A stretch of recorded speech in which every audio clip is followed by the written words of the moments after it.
What up, what up, what up? I am back for the 5th coding video. I've got an old new watch, which means I got an old watch, but it's new for me. And, it's kind of cool. And today I will have how do I say this? The coding gods will give me the power. Believe me, that's a mistake I won't make.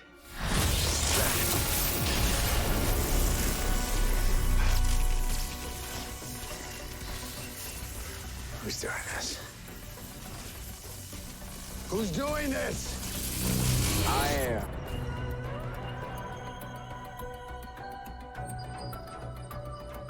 You're too late because your pathetic avatar is powerless.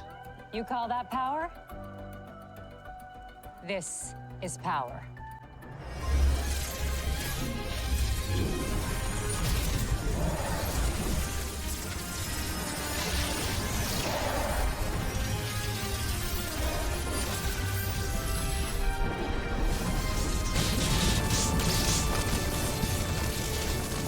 This is impossible. No, this is the end. To code through this video.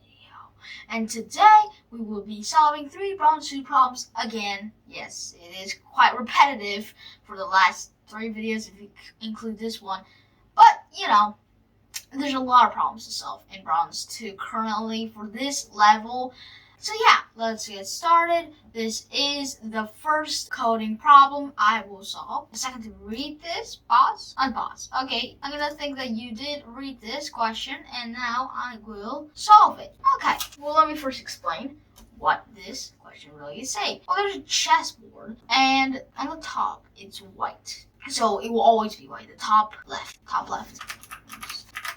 Now, and we have to find how many pieces, which are, F means pieces, in this chessboard. Yeah, I don't know why they said F, they could have said just P as pieces, but, they put as F. And if it's F, we just have to find how many pieces are on white spaces. Now, this is pretty easy to find. We don't have to check if this is white or black, and use an array. We don't need to do that. Instead, I found an easier way. Right? So what you just have to do is you have to do the x position plus the y position and the remainder of 2.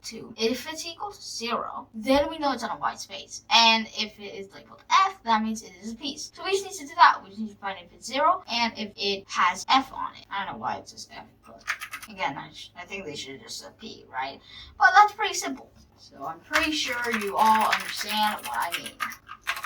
Again, yeah, this is 0. Sometimes, not sometimes, but always, I believe that longs and variables become randomized. I don't know why.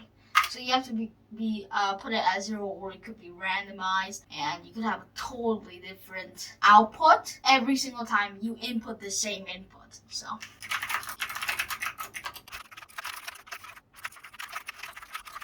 I am done. I guess, yeah, I believe I'm done. Let me just check my code right here. 8. As you can see, sometimes it does make a problem. Yeah, I plus j up to 0 s of j is equal to y. Oh, I get it. I'll change it to green because sometimes the inputs can get weird. So there we go. I changed it to English. Yep, looks like it. And not Java, C++. Okay, yep. Now, of course, I do need to explain what I did. Well, this is just input, just trying to find every single 8 lines there are, because it's an 8x8 chessboard. This input can get weird if you change it to English, so I did it as normal Korean, so that I can get the right input. It's a string S, which gets the whole line currently. If there are spaces, I have to have get line, but that doesn't matter currently. Then here, it's just checking every single part. Then this checks if the x plus y is divisible by 2. Then if s of j is f, because that means there's a piece on it, then we just add amount. Then that's pretty much it. Now, of course, we always, and I mean always, I'm never going to stop doing this, but I will always change it to Java. And, of course, there are always different things in 2 different coding programming languages, because, well, it just is. Because if they weren't different, they would be the same. And I mean exactly the same. type programming language, and we don't want that. Okay, and I'm not gonna lie, I think this should work. Okay, no errors, of course. Yes, I completely forgot. I do need to do this here. One. Okay, I'm just gonna immediately copy this. Just actually, why did I copy that? I don't need to. And even if I do, I won't be able to, because I need to copy every single input. Like, still need to copy it later. Anyway. There we go. Now we're gonna solve the next question. I believe I missed nothing. Okay, I'm gonna give you a second to read this. Pause. Unpause. I gave it a long pause there. I don't know why. Okay, now what we have to do here is again change, well not again, but we have to change the base 8 to base 2. Now what are bases? These are, I guess, bases. So base 8 goes to 1 to 7, 0 to 7 actually, 10 to 17, 20 to 27. I think you get it. This is exactly the same as 10. 0 to 9, but then you don't go to 10. Well, you have to go back to 10, but it's through the one digit and the second line, third line. You get it. You get it. I think. So, yeah, I guess that's it. Binary is only 0, 1. And then 1, 0, 1, 1, just 10, 11. And then it gets 100, 101, something like that. Now, how we change it to octal, which is base 8, to binary, which is base 2. And you've probably heard of binary. Yes, base 2 is actually binary. Now, how do you change that? Well, there are specific binary numbers that actually become octal numbers or vice versa. 0 is 0, 0, 0. Why 3 digits? There's a specific explanation why it is, but I have no idea what it is. You need 3. 1 is, I believe, like, for example, hexadecimal, you need 4. 1, nope, that's not true. My mind is not working currently, and that 0 just looks terrible. Yeah, right. I think. Now, you just have to change the binary. But you have to make sure that the binary does not start with 0. So when it's 0, well, an octal number wouldn't really start with 0, but it starts with 1, we just print 1. But the others, they start with 1, so we don't have to change those. That's it, and then we just have to add the binary numbers like that. For example, here is 1, 1, right? It's 3, you can't add 0 in front, then 1, then 4. It's very simple like that. That's it. That's really it. So I'm just going to use an array and do it. Oh, by the way, I did need to use a string instead of a long or an integer because this length is so big that not even a long could fit that big of a number or string, I guess.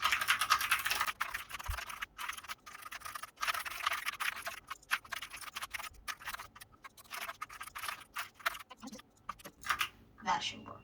Yep. Okay. Copy this.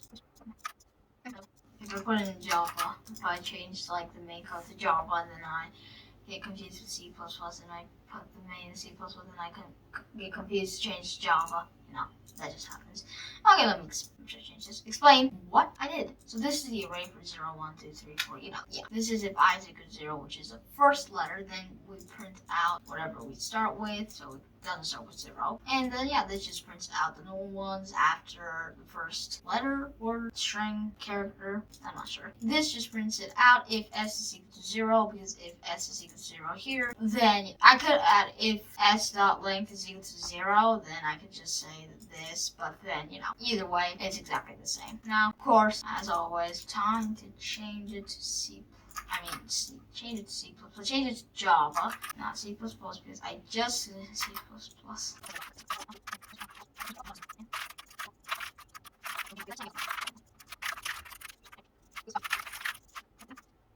It is actually really taking a long time. 1%, 47%, 52%. It just keeps going. Oh, there. Of course, I know why. I didn't think this. This has to be this. Now we have to write the whole thing all over again, which isn't too tiresome. It's fine. It's just, you know. There we go. Wow, that just took a long time. Okay, last question. Okay, I'll give you a second to read this. Pause, infos. Okay, yep. There are endnotes. and Q questions, and there are beats, and each beat corresponds with the time. And at time 0, beat 1, time 1, beat 1. But this is not only for this. Now, in the input, it shows how long each beat takes. So it does start with 0, time 0. So a beat 1 takes 2 seconds. So at time 0 and time 1 is beat 1. Time 2 is beat 2. Time 3 is beat 3. Time 4 is beat 3. Sorry, the curve. 5 is 3. Again, because 2, 1, 3. That's easy. Now, this again asks us, hey, 5 questions in this specific output, though. It can be as much as 1,000 questions, which is a lot of questions. It asks, hey, at which time, which beat is playing? So, for example, at beat 2, what beat is playing? Well, we can just answer, beat 2 is playing. That's very simple. We just need to use an array and just store all the beats. Very simple. Yeah. And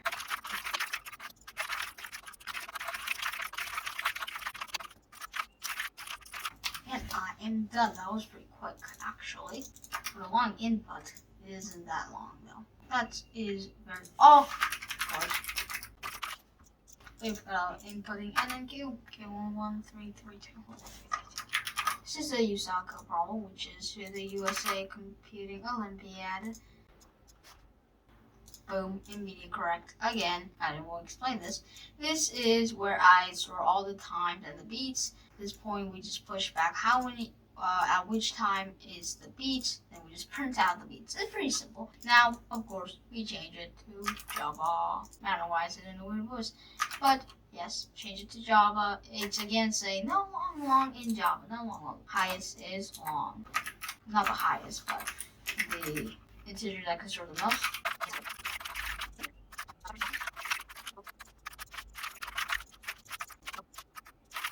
Boom, I am done. Hope everything is correct. Oh, please tell me. Yep, I thought. Oh, right here. And one also right here. Yep, correct. So let's just make sure it works.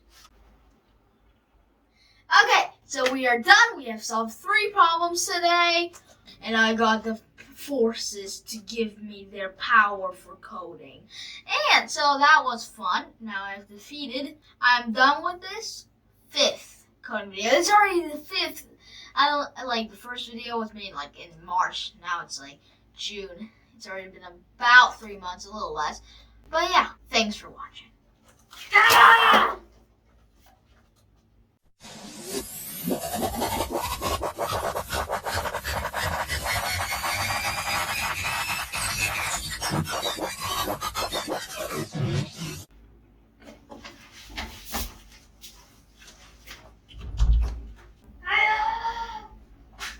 Okay, does it work? Thanks for watching. 1 second, then you comment, alright? Thanks for watching.